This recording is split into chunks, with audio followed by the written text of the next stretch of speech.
All right, let's jump right in. We're going on a hunt for a kind of secret number.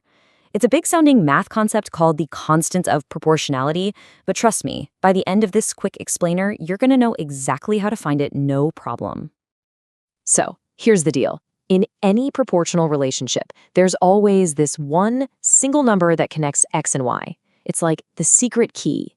So let's put on our detective hats, because our job is to find that number no matter where it's hiding. And, surprise, surprise, that secret number has an official name, the constant of proportionality. It's the one, single, unchanging multiplier that turns any X into its partner Y. You can think of it as the engine driving the whole thing. So the big question is, how do we actually find it? Okay, let's start with the absolute easiest way. I'm talking the freebie method. This is when you're just handed the equation. It's the perfect way to get warmed up and feeling confident. The rule here is so simple. If you see an equation that looks like y equals m times x, well, that m right there, the number being multiplied by x, that's your constant. The work is literally already done for you. You just have to spot it. Okay, so check this out. Let's look at a super simple example. Y equals 5x. Now, based on what we just said, can you see it? What's the constant of proportionality here? Yep, you got it. It's 5. It's just that number sitting right next to the x. That's it. All it means is that for every one step x takes, y takes 5. Simple as that. And you know, this isn't just for math class. This is super useful in the real world. For instance, what if the cost, which we'll call C, for n candy bars is C equals 3.25n? What do you think the constant is here? It's 3.25, of course.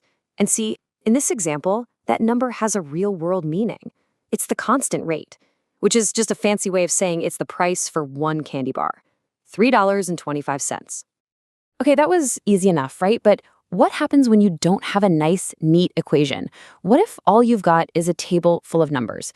Well, let's check out our next method, which I like to call the how much for one method. All right, so here's our data. We've got a table, and we can see that when x is 2, y is 10. When x is 4, y is 20. You get the picture. There's clearly a pattern here, but what is that single number, that constant, connecting every single one of these pairs? The secret here is actually really simple. To find that how much for one value, all you have to do is divide y by x. For any row you pick, that's the whole trick.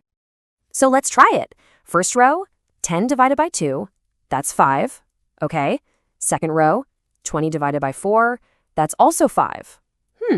And for the third one, 25 divided by 5 is, yep, you already know, it's 5. So this is the key right here. Did you notice the pattern? What was the one number we kept getting over and over and over again?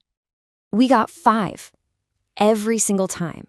And that's what proves it's a proportional relationship. Because that results, y divided by x, is constant. We know for a fact that the constant of proportionality is 5. All right, time for our last method. Let's look at something visual, a graph. Now, if you've ever heard the term slope of a line, you're going to love this because you're already a step ahead. For a proportional relationship on a graph, the constant is exactly the same thing as the slope. The process is a classic. It's just 3 steps. First, you find a really clear point on the line, somewhere it crosses the grid lines perfectly. Second, you measure the rise. That's how far up you go, and the run. That's how far over you go. And finally, you just divide. Rise divided by run. So let's give it a shot. We'll start right at the beginning, at the origin. From there, we're looking for a nice, clean point on our line to aim for. Okay, for this example, let's say we spot a perfect one right at the coordinates 2, 6. First up, the rise. To get to that point, how many units do we have to go straight up? We're starting at 0 on the y-axis and going all the way up to 6. So our rise is 6.